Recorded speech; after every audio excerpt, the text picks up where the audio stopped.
The booking could have been much better than it was.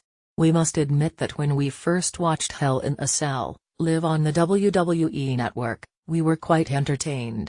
However, with the benefit of hindsight, one tends to look back and nitpick at certain aspects of the big pay-per-view. And when one does so, certain thoughts come to mind. As good as the show was, it was far from perfect, really. The show had its moments, but it also had its many disappointments. For your benefit, we shall list 5 of them down below. Please understand that this list is just an opinion piece. There is no right or wrong when one looks at a subject as subjective as sports entertainment. Let's begin with a man who has been described as the opposite of King Midas by certain wrestling fans. Number 5, Baron Corbin becomes the United States Champion. The United States Championship seemed like it would be elevated under the reign of AJ Styles, who brought back the US Open Challenge to SmackDown Live. While the program began in the right manner, with some explosive matches, unfortunately, it devolved into a program with Baron Corbin. Corbin looks like he has all the tools to become the US champion. He has the size, the physique, and a sneer that could make young kids cry.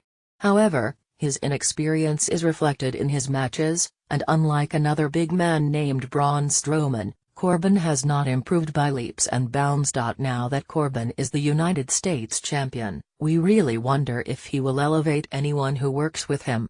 Yes, it does free AJ Styles up for bigger and better things, but as for the mid-card championship, has WWE taken a step back?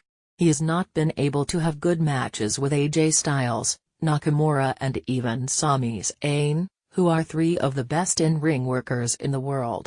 Unless he improves dramatically, he will always be a step behind the rest of the SmackDown Live roster. Let's hope he steps up his game and shows us his pizzazz. The booking could have been much better than it was.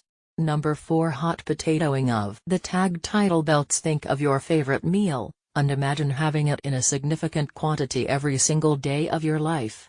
The charm wears out after a while, doesn't it? The Usos and the New Day have put on matches that have set the ring on fire, and how? They have put the SmackDown Live Tag Team division on the map, yet again.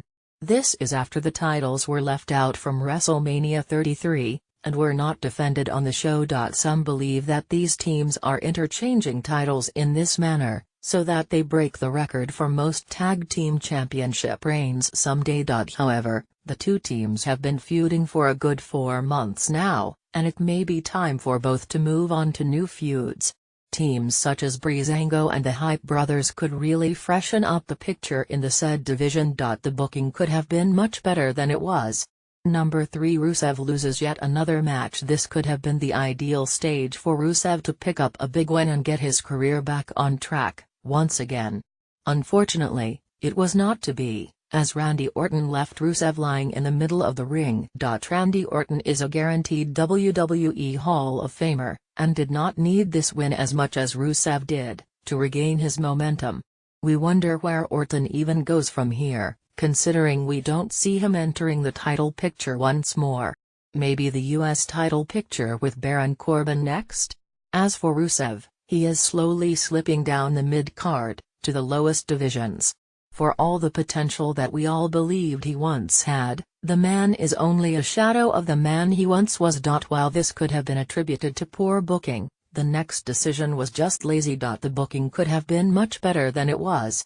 Number 2, Ziggler's grand entrance was a dud. Dolph Ziggler made a promise he did not keep, at Hell in a Cell. He promised to make the grandest entrance ever, and then came out to nothing. No pomp, no show, and no music.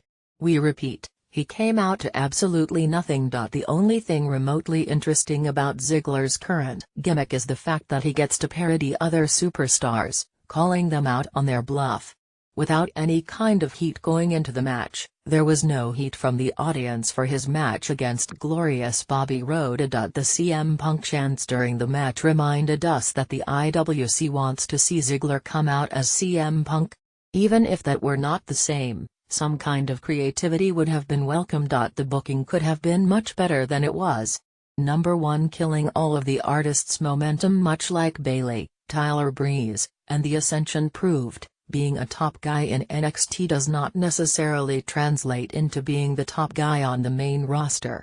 Shinsuke Nakamura found this out the hard way, at Hell in a Cell. Yes, while the Singh brothers did interfere during the match, Mahal pretty much picked up a big win on his own. Nobody has kicked out of his finisher yet. Even the F5 isn't as protected as the Callas is. It would have been great to have Nakamura win,